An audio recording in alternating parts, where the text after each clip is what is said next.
Fala galera, tudo bem? Professor Felipe Pérez aqui mais uma vez para poder compartilhar um pouquinho, né, trocar uma ideia com você sobre o que vai ser o nosso módulo 11 da apostila, que é o módulo sobre o espaço agrário e industrial europeu. Nós vamos falar sobre como a Europa se encontra hoje no que diz respeito ao setor primário da economia, que é o setor da agricultura, do extrativismo mineral, do extrativismo vegetal, da pecuária, e como a Europa também se encontra hoje no que diz respeito ao seu setor secundário, que é justamente o setor industrial. No primeiro momento, é importante nós percebermos o seguinte, galera. A Europa se trata de, com relação à área de um continente pequeno, tá? Então, a gente tem áreas onde desenvolver a pecuária extensiva, por exemplo, aquela do gado criado solto, se torna bem complicado, porque o metro quadrado, o espaço é caro, então como que eu vou ter uma propriedade enorme, como várias latifundiárias têm aqui no Brasil, né, na região centro-oeste, na região norte, na região sul. Como que vai ter uma propriedade, um latifundiário vai ter uma propriedade tão grande dessa na Europa, se o metro quadrado é caro pra caramba? Se a Europa é desse tamanho e todo mundo se mata por um metro quadrado lá, muita gente, né, se mata por um metro quadrado lá. Então a pecuária extensiva já fica dificultada. Com relação à indústria, nós temos que pensar por um outro lado. A Europa foi vanguarda, a Europa foi o berço da industrialização. Foi na Europa que as coisas começaram a acontecer. Foi a Inglaterra, a França, a Bélgica, inspiradas pela Revolução Francesa. Então, a Europa ela foi um continente vanguarda da Revolução Industrial. Mesmo os Estados Unidos tendo, juntamente com a própria Alemanha, né, liderado o processo de segunda Revolução Industrial e, posteriormente, esse terceiro processo de industrialização ter passado muito mais pelos americanos e pelo Japão, a gente não pode achar que a Europa está alheia a tudo isso, tá? A gente não pode achar que a Europa está de fora com relação a tudo isso, não. Essas coisas estão acontecendo na Europa e a gente tem empresas europeias que continuam mostrando a sua força em todo o mercado. Se você pegar a sua apostila e dar uma olhada no módulo 11 junto comigo, você vai ver, por exemplo, ó, que a gente tem aqui uma pergunta. Você sabia que as marcas Alfa Romeo, Chrysler, Dodge, Jeep, Ferrari e Maserati, além de outras, pertencem ao mesmo grupo da indústria automobilística? Você vai ver no teu textinho aí que a Fiat é a dona, né? O grupo Fiat é a dona de todas essas marcas de automóveis. Então, você repara o quanto a gente ainda tem, por exemplo, uma empresa europeia liderando, né, uma empresa gigante do ramo automobilístico mundial. A Fiat tem mais de 200 mil funcionários no mundo todo, né, vende carros para o planeta inteiro. Então, assim, no primeiro momento a gente tem que esclarecer o seguinte: a Europa ela não ficou para trás, a Europa não está totalmente atrasada no que diz respeito ao processo de industrialização, tudo bem?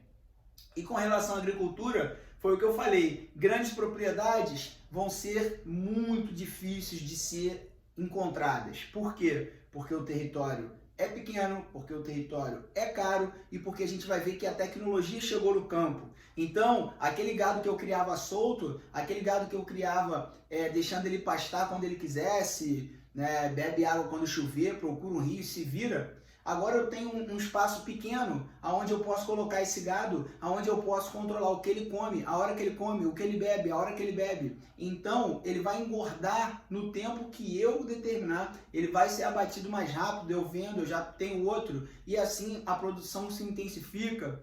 Então, a tecnologia, toda essa vanguarda europeia do processo de industrialização, não é que ela não serviu para nada não, tá? Ela continua colocando a Europa hoje como um grande centro, beleza? Vamos ver aqui com mais detalhes.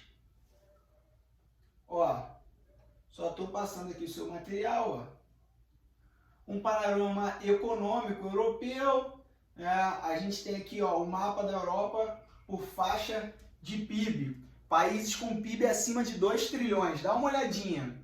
Reino Unido, França e Alemanha são os países europeus que têm um PIB maior do que 2 trilhões de euros. Então é dinheiro para caramba, né? Então a gente tem esses países ainda como grandes centros econômicos mundiais.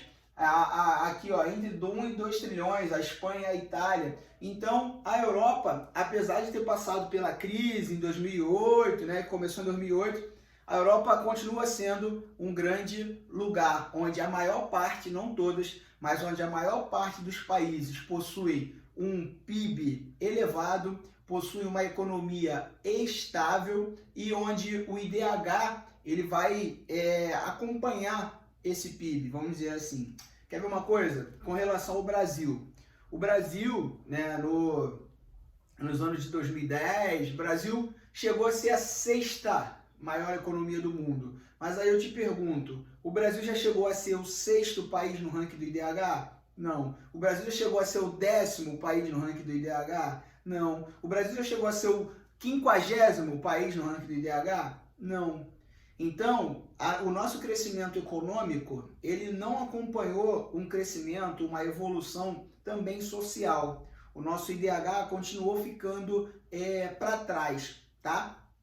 Agora, na Europa, a gente já tem uma relação direta, uma relação de causa e efeito maior com esses dois propósitos. Os países que têm os maiores PIBs aqui acabam sendo também países que lideram o ranking do IDH. Acaba sendo também os países onde a gente tem, sim, uma qualidade de vida bastante satisfatória. Beleza?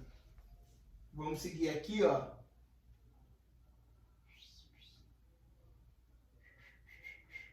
Ó, olha o mapinha que eu estava falando para você. Lembra que a gente tinha Inglaterra, né, Reino Unido, França e Alemanha como os 3 maiores PIBs do IDH, da Europa? Olha o mapinha do IDH. Olha aqui, ó. A Alemanha de novo, a França de novo, o Reino Unido com IDH bastante elevado, os países nórdicos, Finlândia, Noruega, Dinamarca com IDH bastante elevado. O que a gente repara aqui, pessoal? Que por conta do processo histórico vivido na Europa, principalmente no que diz respeito ao leste europeu, a gente lembra que a Europa viveu a Guerra Fria, tá ok? O leste europeu, orientação socialista, o ocidente europeu, orientação capitalista, e aí, depois que acaba a União Soviética, o leste europeu virou um caldeirão em ebulição, revoluções, guerras, guerrilhas, conflitos civis acontecendo por todos os lados no leste europeu. Então esse leste europeu tem países muito novos, né? Tem países que ainda pagam, alguns que têm marcas físicas mesmo, você vai lá, tem prédios ainda destruídos por conta desses conflitos recentes do início dos anos 90. Então o leste europeu ele vai acabar apresentando de maneira geral um IDH menor do que o da Europa Ocidental, como você pode olhar nesse mapinha aqui, beleza? O que não quer dizer que seja um IDH baixo, tá? O IDH vai de 0 a 1, onde a gente tem ali acima de 0,7 um IDH considerado alto. E aí você vê que no leste europeu a gente tem IDHs maiores que 0,7, tá? Mesmo não sendo tão altos como da Europa Ocidental, são maiores do que 0,7. Vamos seguir aqui. Ó. A Europa hoje importa mais da metade da energia que consome. Por mais que a Europa, como eu falei, seja um continente que ainda tem grandes marcas, que ainda tem grandes PIBs, que ainda tem empresas que estão no centro da economia mundial, a demanda por energia aumentou muito. E a Europa importa mais da metade das energias que consome. Por mais que a Europa tenha investido hoje em fontes alternativas, como a energia eólica, a energia hidrelétrica, a energia nuclear, a Europa ainda precisa importar mais da metade da energia que consome. E vai importar da onde? Olha essa imagem aqui, ó. A Europa vai importar da OPEP, Organização dos Países Exportadores de Petróleo. A OPEP oferece não só para a Europa, a OPEP é responsável por abastecer 65% do planeta com o seu petróleo. Então, os países membros da OPEP, eles controlam a oferta, o preço de petróleo no mundo, praticamente. E aí, a Europa recebe ainda lá o gás natural e o petróleo russo, né, junto com o petróleo que vem do Oriente Médio. Então, essa é a rota dos combustíveis que chegam no continente europeu hoje. Beleza? Vou seguir aqui. Ó, aqui um textinho que traz para você, né, como superar essa dependência energética. A Europa tem investido nas chamadas fontes alternativas, né? Se eu não tenho petróleo, eu invisto na eólica. Se eu sou de um país onde não venta, eu invisto na solar. Se eu sou de um país onde não bate sol, eu invisto na energia hidrelétrica. E assim os países vão buscando a solução que melhor for para o seu lado, beleza?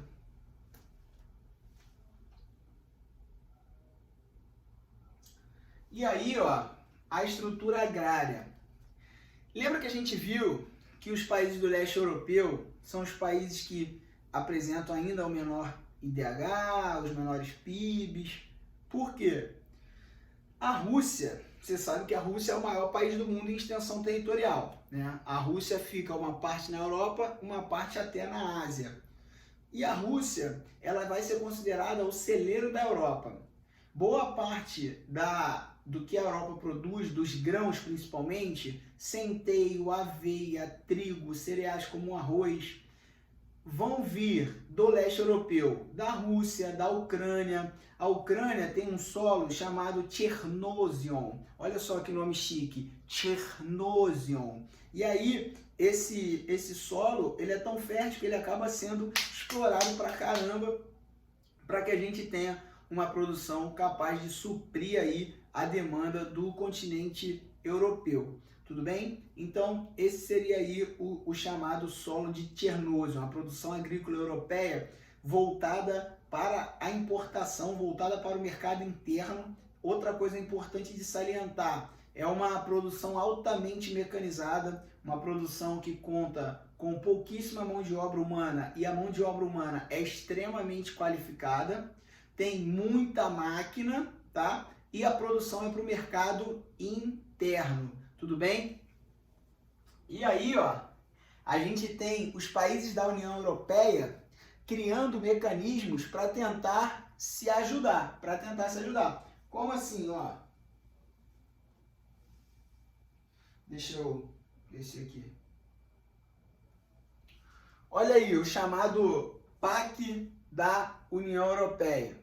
O que é o PAC, né? O projeto a política agrícola comum da União Europeia. Para que essa política agrícola comum?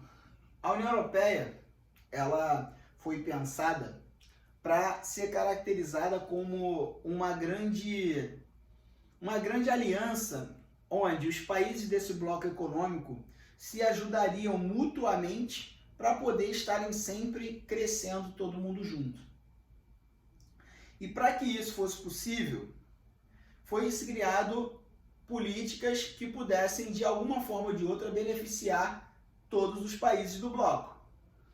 E como que você pode beneficiar todos os países do bloco? Incentivando a produção agrícola nos países que dependem da produção agrícola. Incentivando a produção industrial nos países onde se tem a intensa produção industrial. E para os países agrícolas foi-se pensado esse PAC, a política agrícola comum. Então, o que essa política vai ter, né, como bandeira? Ora, aumentar a produção, obviamente, diminuir impactos ambientais, tá? Teoricamente, manter empregos no campo, ou seja, se todo mundo no campo perdeu o emprego, esse cara vai migrar para a cidade. Todo mundo chega para a cidade, provoca o êxodo rural, a gente tem a cidade inchada, a cidade não dá conta de absorver todo mundo e a qualidade de vida na cidade começa a cair também. Então, é modernizar, mas também dar um jeito de manter o emprego da galera, principalmente dos gêneros alimentícios. E essas políticas, não é que elas vão servir na França, que elas vão servir na Ucrânia, que elas vão servir na Rússia. Não, elas vão ser adotadas em todos os países da União Europeia, tá? Por quê? Porque é uma política agrícola comum, beleza? Uma política para tentar aí sempre aumentar a produtividade sem comprometer o meio ambiente, aumentar a produtividade da maneira que ficar mais barato e sempre produzir para abastecer o continente europeu, beleza?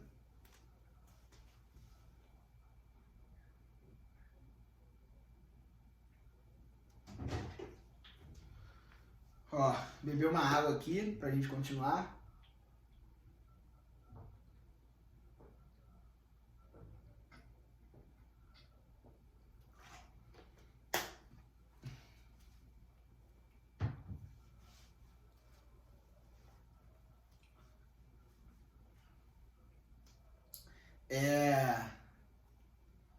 Então, pessoal, continuando aqui, a gente tem a Europa muito setorizada. Como já falei anteriormente, a Europa setentrional, tudo que é setentrional, pessoal, é o que fica ao norte. Tudo que é setentrional ou boreal é porque é um lugar ao norte. Tudo que é meridional ou austral é porque vai ficar ao sul, beleza? Então, quando eu falo Europa setentrional, eu estou falando do território que fica mais ao norte da Europa, tá? E aí, mais ao norte da Europa já é perto do Ártico.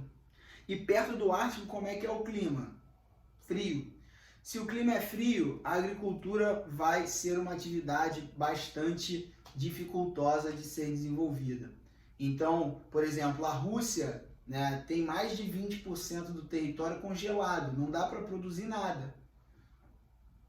Isso é um problema, você está perdendo uma área ali que poderia, caso fosse outro tipo de solo, outro tipo de temperatura, poderia vir a estar sendo usada para se produzir alimentos, beleza?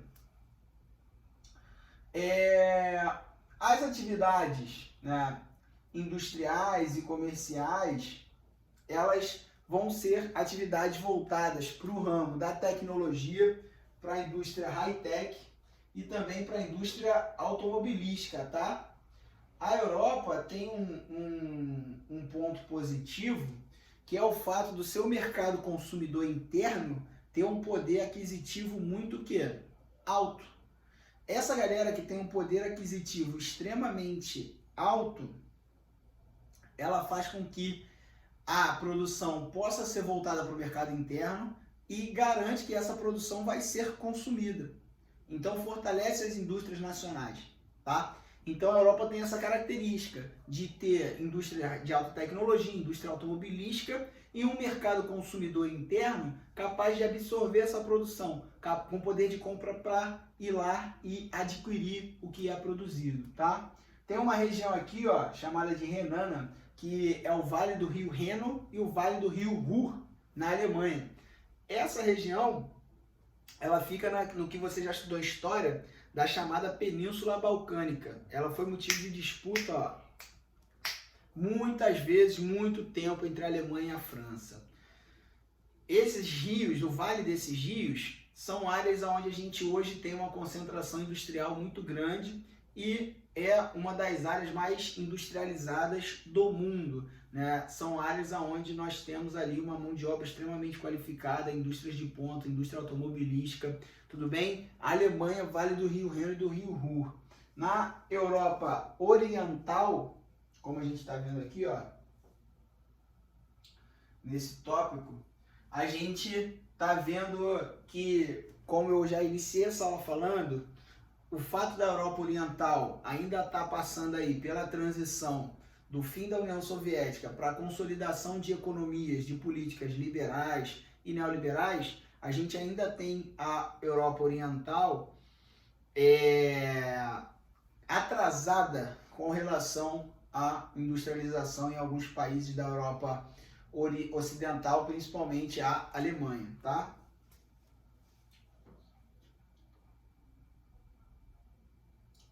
E a Europa tem aqui, ó, a Europa tem um caso curioso que é o desafio demográfico.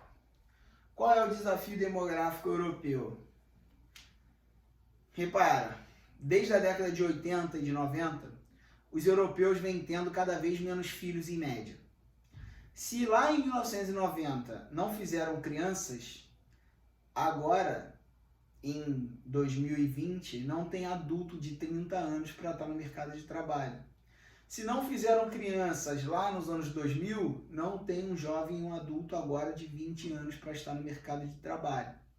Então a Europa tem um histórico de redução da natalidade, muito antigo. O Brasil está começando a iniciar essa fase dessa transição demográfica, aonde a maior parte da população vai culminar para ser de idosos daqui a alguns anos. Por quê? A taxa de filhos por mulher diminuiu. Hoje a população jovem e adulta no Brasil é a maior parcela da população. Com o tempo essa população jovem e adulta vai ficando idosa e não vai ter aqui a substituição, porque não está nascendo criança na mesma proporção. Então a gente vai ter bastante idoso e poucas crianças. Só que isso pra gente só lá depois de 2050. A Europa está vivendo isso quando? Hoje, né? E aí, qual é o grande desafio? O grande desafio é justamente conseguir encontrar aí um equilíbrio. Conseguir com que não falte mão de obra no mercado. Se eu quero uma solução imediata, eu chamo quem? O imigrante. Mas lembra que eu não gosto do imigrante? O imigrante ele professa outra fé, o imigrante ele tem outra cor, o imigrante ele se veste de outra maneira. Então, imigrante não é muito a minha praia. Queridos, qual é a solução a longo prazo? Incentivar a natalidade. E muitos países da Europa vêm fazendo isso. Você fala para os casais assim, olha, podem fazer filhos, que eu vou ajudá-los com uma mesada de 3.000 euros até o seu filho completar 3 anos de idade, dos 0 aos 3 anos de idade. Se você tiver o segundo, mais 3.000. Se você tiver 3 filhos, 5.000 euros, dos 0 aos 3 anos de idade. Então, isso é uma forma de incentivar, né? Isso é um desafio que a Europa vai ter que suprir. Ou chama o imigrante agora, incentiva a imigração e vai ter gente no mercado de trabalho agora, ou só a longo prazo, investindo aí no incentivo da natalidade. O imigrante, muitas vezes, não é enxergado como uma mão de obra tão qualificada. O imigrante, como eu falei, tem a questão da xenofobia, mas como solução imediata seria o ideal. E aqui, você tem na sua apostila uma história curiosa, né, sobre a Nutella e a Segunda Guerra Mundial. Porque o que acontece? Nós temos a Europa durante o período de guerra, né, o chocolate ficou muito caro. E aí o Michel Ferreiro, né, que era o pai, o dono da fábrica, e o filho, o Pietro Ferreiro, começaram a colocar avelã para poder fazer o chocolate render mais, né? O chocolate chegou a custar muito mais do que o quilo da carne.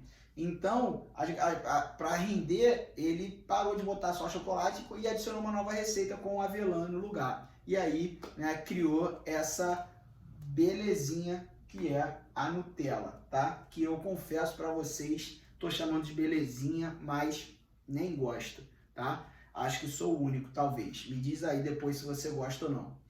Tudo bem? Tranquilo? Durante a semana tem as lives aí pra gente poder tirar dúvida, fazer exercício, tá? Foi um prazer estar com vocês mais uma vez. Fiquem bem, se cuidem e um beijo no coração de todos. Valeu!